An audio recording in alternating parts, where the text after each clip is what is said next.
बोलो भागवत भगवान की जय। तृतीय स्कंद 20वां अध्याय। ब्रह्मा जी की रची हुई अनेक प्रकार की सृष्टि का वर्णन। शौनक जी कहते, सूर्य पृथ्वी रूप आधार पाकर स्वावंभु मुनु ने अपने आगे होने वाली संतति को उत्पन्न करने के लिए किन किन उपायों का अवलंबन किया। विदुर जी बड़े ही भागवत भक्त हैं, भगवान श्री कृष्ण के अनंत सुहृदय, इसलिए उन्होंने अपने बड़े भाई धृतराष्ट्र को उनके पुत्र दुर्योधन के सहित भगवान श्री कृष्ण का अनादर करने के कारण अपराधी समझकर त्याग दिया था।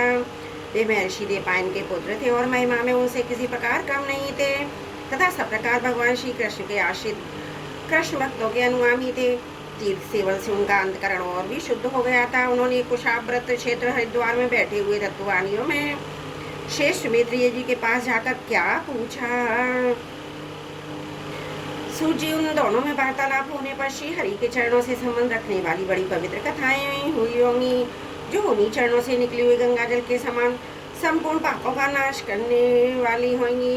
सूर्य आपका मंगल हो, आप हमें भगवान की वे पवित्र कथाएं सुनाइए। प्रभु के उदार चरित्र तो कीर्तन करने योग्य होते हैं। भला ऐसा कौन रसिक होगा जो श्री हरि के लीलामृत का पान करते करते तृप्त हो जाएगा। नैमिषारण्यवासी मुनियों के इस प्रकार पूछने पर उग्र सूर्य जी ने भगवान में चित लगाकर उनसे कहा, सुनिए।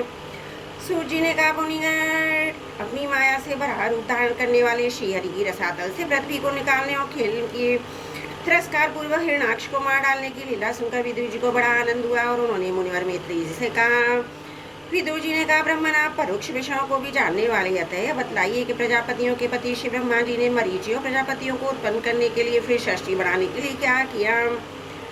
मरीचि आदि मुनीश्वरों ने और स्वावंभु मनु ने भी ब्रह्मा जी की आज्ञा से किस प्रकार प्रजा की वृद्धि की। क्या उन्होंने इस जगत को पत्नियों के सहयोग से उत्पन्न किया था, अपने अपने कार्य में स्वतंत्र रहकर, अथवा सबने एक साथ मिलकर इस जगत की रचना की। श्री मैत्रेय जी ने कहा, विदुर जी, जिसकी गति को जानना अत्यंत कठिन है, उस जीवों को प्रारब्ध प्रकृति के नियंता पुरुष और कालीन तीन हेतुओं से था भगवान की सानिध्य से त्रिगुणात्मक पृथ्वी में शोभ होने पर से महत्व उत्पन्न हुआ। देव की प्रेरणा से रजय प्रधान में तत्व विकारिक सात्विक और राजस्थामस तीन प्रकार का अहंकार उत्पन्न हुआ। उसने आकाश आदि पांच सत्तों के अनेक वर्ग प्रकट किए। वे सब अलग अलग रहकर भूतों के कार्य रूप ब्रह्मांड की रचना नहीं कर सकते थे, इसलिए उन्होंने भगवान की शक्ति से परस्पर संगठित होकर एक सुवर्ण वर्ण अंड की रचना की। वह अंड चेतना शून्य अवस्था में 1000 वर्षों से भी अधिक समय तक कारणविद्युत के जल में पड़ा रहा। फिर उसमें शिव भगवान ने प्रवेश किया। उसमें अधिष्ठित होने पर उसकी नाभि से सहस्त्र सूर्यों के समान अत्यंत दीप्तिमान एक प्रकट कमल हुआ, परंतु संपूर्ण जीवन का समुदाय आश्रय था। उसी से इसमें ब्रह्मा जी का भी आविर्भाव हुआ। जब ब्रह्मांड के रूप में जल में शयन करने वाले श्री नारायण देव ने ब्रह्मा जी के अंतकरण में प्रवेश किया, तब वे पूर्व कल्पों में अपने ही द्वारा निश्चित की हुई नाम रूपमयी व्यवस्था के अनुसार लोगों की रचना करने लगे। सबसे पहले उन्होंने अपनी छाया से तामित्र, अंधसामित्र, तम, मोह और महामोह जो 5 प्रकार की अविद्या उत्पन्न की। ब्रह्मा जी को अपना यह तमोमय शरीर अच्छा नहीं लगा, अतः उन्होंने उसे त्याग दिया। तब जिससे भूख प्यास की उत्पत्ति होती है, रात्रि रूप उस शरीर को उसी से उत्पन्न हुए यक्ष राक्षसों ने ग्रहण कर लिया। उस समय भूख प्यास से अभिभूत होकर वे ब्रह्मा जी को खाने को दौड़ पड़े और कहने लगे, इसे खा जाओ, इसकी रक्षा मत करो, क्योंकि वे भूख प्यास से व्याकुल हो रहे थे। ब्रह्मा जी ने घबरा कर उनसे कहा, यक्ष राक्षसो, तुम मेरी संतान हो, इसलिए मुझे भक्षण मत करो, मेरी रक्षा करो। उनसे जो उन्होंने कहा, खा जाओ, ये यक्ष हुए। उन्होंने कहा, रक्षा मत करो, ये राक्षस हुए। फिर ब्रह्मा जी ने सातों की प्रभा से देदीप्यमान होकर मुख मुख देवताओं की रचना की। उन्होंने कीड़ा करते हुए ब्रह्मा जी के त्यागने पर उनका वह दिन रूप प्रकाशमय शरीर ग्रहण कर लिया। इसके पश्चात ब्रह्मा जी ने अपने जगन देश से कामासक्त असुरों को उत्पन्न किया। वे अत्यंत काम लोक होने के कारण उत्पन्न होते ही मैं उनके लिए ब्रह्मा जी की ओर चली। देखकर पहले तो वे हंसे, किंतु फिर उन असुरों को अपने पीछे लगाकर देख भयभीत और क्रोधित होकर बड़े जोर से भागे। तब उन्होंने भक्तों पर कृपा करने के लिए उसकी भावना के अनुसार दर्शन देने वाले शरणागत वत्सल वरदायक श्री हरि के पास जाकर कहा, परमात्मा, मेरी रक्षा कीजिए। मैंने तो आपकी आज्ञा से प्रजा उत्पन्न की थी, किंतु यह तो पाप में प्रवृत्त होकर मुझको ही तंग करने चली है। नाथ, एकमात्र आप ही दुखी जीवों का दुख दूर करने वाले हैं, और जो आपकी शरण चरण में नहीं आते उन्हें दुख दूर देने की एकमात्र आप ही हैं। प्रभु तो प्रत्यक्ष पद सबके हृदय के जानने वाले हैं। उन्होंने ब्रह्मा जी की आतुरता देखकर कहा, तुम अपने इस कामलोषित शरीर को त्याग दो। भगवान यो कहते उन्होंने यह शरीर को भी छोड़ दिया। ब्रह्मा जी का छोड़ा हुआ है शरीर एक सुंदरी स्त्री संध्या देवी के रूप में परिवर्तित हुआ।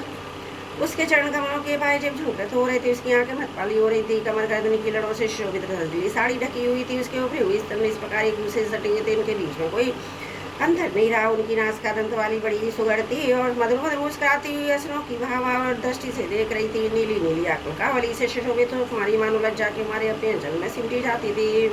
विदुर जी उस सुंदरी को देखकर सबके हृदय मोहित हो गए। उसका कैसा विचित्र रूप, कैसा अलौकिक सौंदर्य, कैसी निवस्था, देखो हम काम पीड़ितों के बीच में कैसी बेपरवाह सी विचर रही है। इस प्रकार उसको बुद्धि देवताओं ने स्त्री रूपी संध्या के विषय में तरह तरह के तर्क वितर्क करके बहुत आदर करते हुए प्रेम लोग पूछा, सुंदरी तुम कौन हो, किसकी पुत्री हो, भामिनी यहाँ आने का प्रयाग क्या प्रयोजन, तुम अपने अनुरूप का बेमोल सौदा दिखाकर हम अवाल को क्यों दर्शा रही हो, अगले तुम कोई भी क्यों ना हो,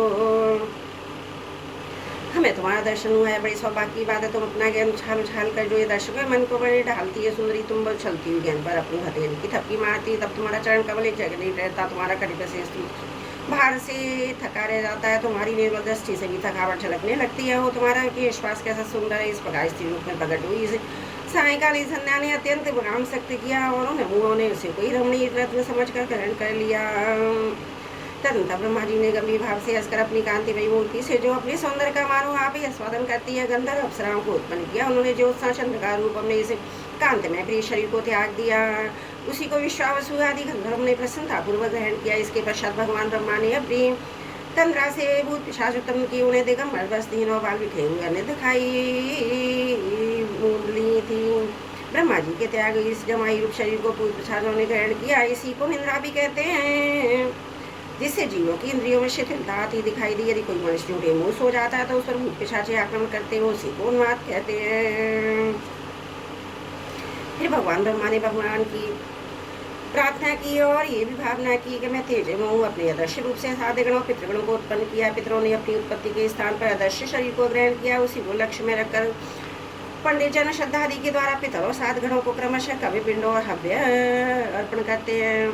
अपनी तिरोधान शक्ति से ब्रह्मा जी ने सिद्ध और विद्याधरों की सृष्टि की। अपना यह है अंतर्ध्यान नामक अद्भुत शरीर दिया। एक बार ब्रह्मा जी ने अपना प्रतिबिंब देखा, तब अपने आप को बहुत सुंदर मानकर उस प्रतिबिंब से किन्नरों किन पुरुष उत्पन्न किए। उन्होंने ब्रह्मा जी के त्याग देने पर उनका प्रतिबिंब शरीर ग्रहण किया, इसलिए सब उषा काल में अपनी पत्नियों के साथ मिलकर ब्रह्मा जी के गुण कर्मादि का गान किया करते हैं। एक बार ब्रह्मा जी षष्ठी की वृद्धि न होने के कारण बहुत चिंतित होकर हाथ पैर अपने अवयवों को फैलाकर लेट गए। फिर क्रोधवश उस भोगमय शरीर को त्याग दिया।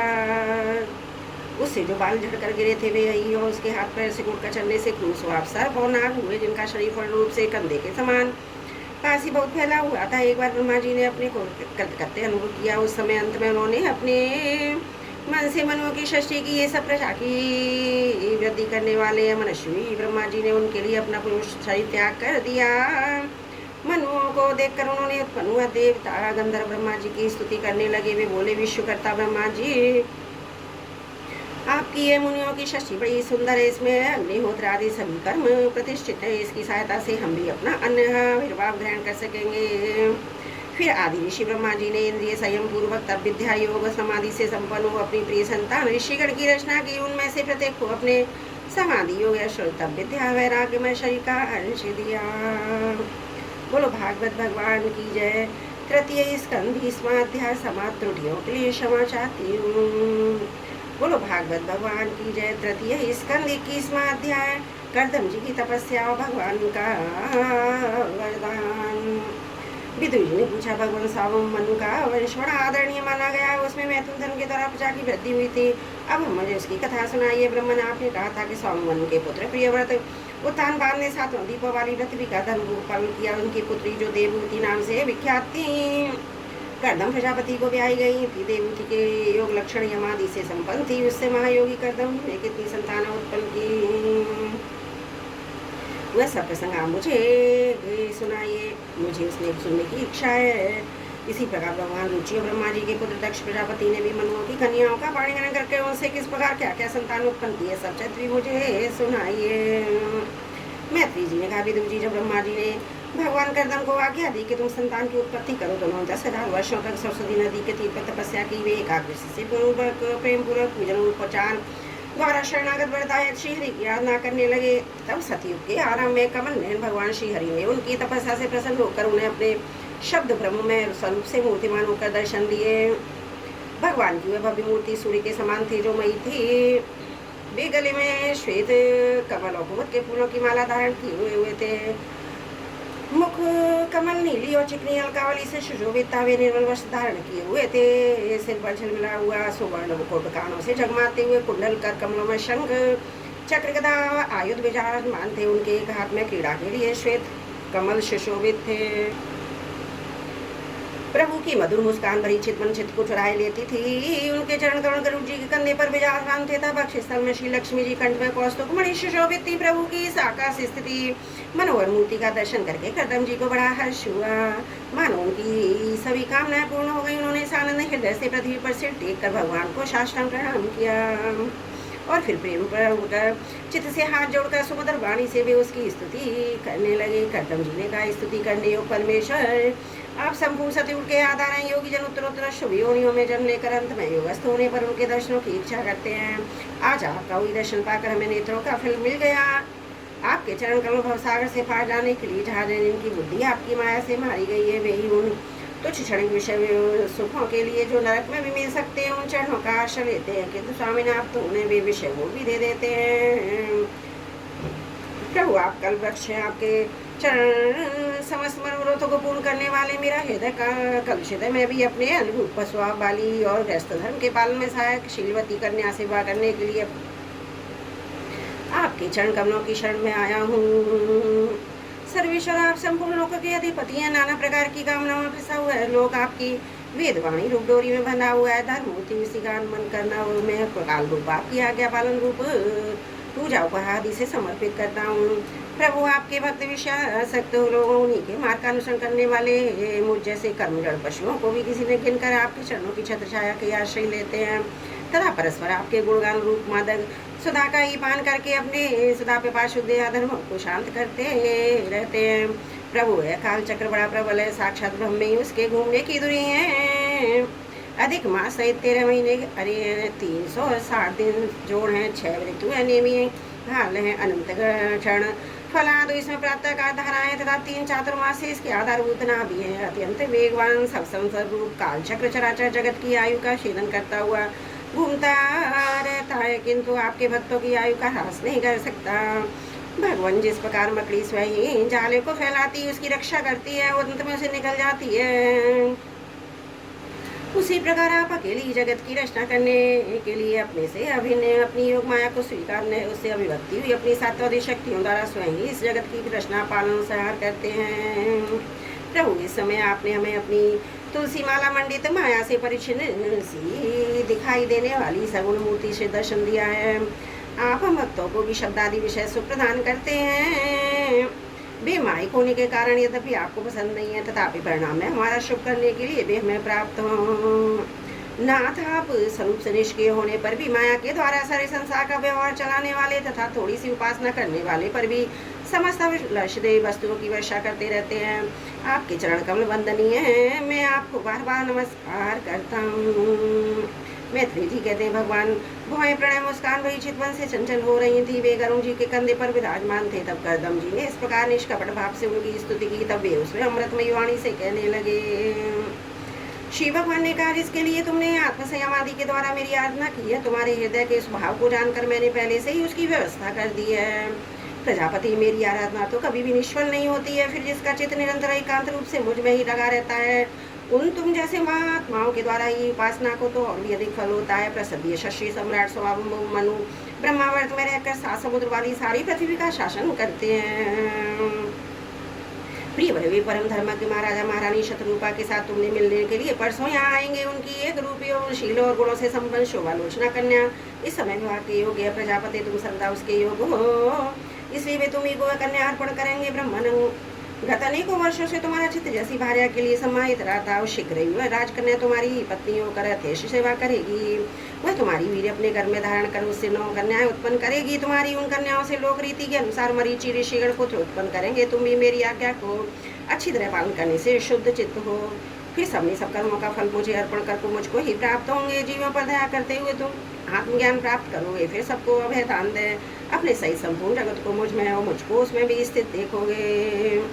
महामुनि, मैं भी अपनी अंश काला रूप से तुम्हारे वीर द्वारा तुम्हारी पत्नी देवहूति के घर में अवतीर्ण होकर सांख्य शास्त्र की रचना करूंगा। मैत्री जी कहते हैं, विदुर जी कर्दम ऋषि से इस प्रकार संभाषण करके इंद्रियों के अंतर्मुख होने पर प्रकट होने वाले श्री हरि सरस्वती नदी से घिरे हुए बिंदुसार तीर्थ से जहाँ कर्दम ऋषि तथा तप कर रहे थे अपने लोगों को चले गए। भगवान के सिद्ध मार्ग वैकुंठ मार्ग की सभी सिद्धेश्वर प्रशंसा करते हैं। वे कर्दम जी को देखते देखते अपने लोगों को सिधार गए। उस समय गरुड़ जी के पक्षों से जो शाम की आदर होता ऋचाएं निकल रही थी उन्हें वे सुनते जाते थे। विदुर जी श्री हरि के चले जाने पर भगवान कर्दम उनके बताए हुए समय की प्रतीक्षा करते हुए बिंदु सरोवर पर ही ठहरे रहे। वीर वरेधर मुनि भी महारानी शत्रुपा के साथ सुवर्ण जयित रथ पर सवार होकर उस पर अपनी कन्या को बिठाकर पृथ्वी पर विचरने के लिए आए। जो दिन भगवान ने बताया था उसी दिन शांति प्राण महर्षि कदम के उस आश्रम पर पहुंचे।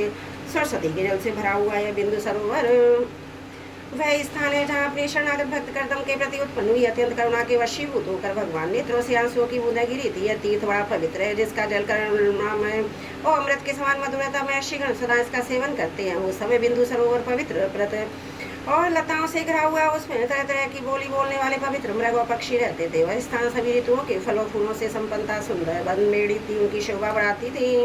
वहाँ झुंड के झुंड मत वाले पक्षी चहक रहे थे। मत वाले भोरे मंडराते तो उन्मत्त मयूर अपने वृक्ष फैला फैला कर नटकी भांति नृत्य कर रहे थे। एक मत वाले कोकिल को करके मानो एक दूसरे को बुला रहे थे। आशम कदम चंपक अशोक करंज बगुल असन कुंद मदार कुटज और नए नए आम के वृक्षों से अलंकृत था। वहाँ जलगाह बतख आदि जल पर तैरने वाले पक्षी हंस कुरर जल मुर्ग सारस चकवा और चकोर मधुर स्वर से कलरव कर रहे थे। हरिण स्वर्ण स्याही नीलगाय हाथी लंगूर सिंह वानर नवेले कस्तूरी मृग आदि पशुओं से आश्रम घिरा हुआ था। आदि राज महाराज मनु ने उस उत्तम तीर्थ में कन्या के सहित पहुंचकर देखा। मुनिवर कर्दम अग्निहोत्र से निवृत्त होकर बैठे हुए थे। बहुत दिनों तक तपस्या करने के कारण वे शरीर से बड़े तेजस्वी दिख पड़े थे तथा भगवान के स्नेह पूजित वन के दर्शन और उच्चारण करते हुए कर्णामृत अमृत सुमधुर वचनों को सुनने से इतने दिनों तक तपस्या करने पर भी विशेष दुर्लभ नहीं जान पड़ते थे। उनका शरीर लंबा था, नेत्र कमल के समान विशाल और मनोरथ थे। सिर पर जटाएं सुशोभित थी, कमर में चीर वर्षते हुए निकट से देखने पर बिना शांत चढ़ी हुई बहुमूल मणि के समान मलिन जान पड़ते थे।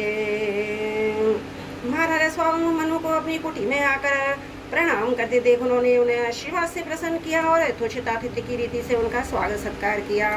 जब मनु जी उनकी पूजा ग्रहण कर स्वस्थ चित्त से आसन और बैठ गए तब मुनिवर कर्दम जी ने भगवान की आज्ञा का स्मरण कर उन्हें सद्गुण वाणी प्रस्तुत करते हुए इस प्रकार कहा, देव आप भगवान विष्णु की पालन शक्ति रूप है, इसलिए आपका घूमना फिरना निसंदेह सज्जनों की रक्षा दुष्टों के संहार के लिए होता है। आप साक्षात विष्णु स्वरूप है तथा भिन्न भिन्न कार्यों के लिए सूर्य चंद्र अग्नि इंद्र वायु यम धर्म और वरुण आदि रूप धारण करते हैं। आपको नमस्कार है। आप मणियों से जड़े हुए जयदायक रथ पर सवार हो अपने प्रचंड धनुष के टंकार करते हुए उस रथ की घरघराहट से ही पापियों को भयभीत कर देते हैं। अपनी सेना के चरणों से रुद्र मंड को कपाते अपनी उस विशाल सेना को साथ लेकर पृथ्वी पर सूर्य के समान विचरते हैं। यदि आप ऐसा न करें तो चोर डाकू भगवान की बनाई वर्णाश्रम धर्म की मर्यादा को तत्काल नष्ट कर दें और विषय लोलुप निरंकुश मानवों द्वारा सर्वत्र अधर्म फैल जाए। यदि आप संसार की ओर से निश्चिंत हो जाएं तो यह लोग दुराचारियों के पन्ने में पड़कर नष्ट हो जाए। तो भी वीरवर मैं आपसे पूछता हूँ कि इस समय यहाँ आपका आगमन किस प्रयोजन से हुआ है। ये मेरे लिए जो आज्ञा होगी उसे मैं निष्कपट भाव से सर स्वीकार करूँगा। बोलो भागवत भगवान की जय। तीसरा स्कंद 21वां अध्याय समाप्त। त्रुटियों के लिए क्षमा प्रार्थी हूँ।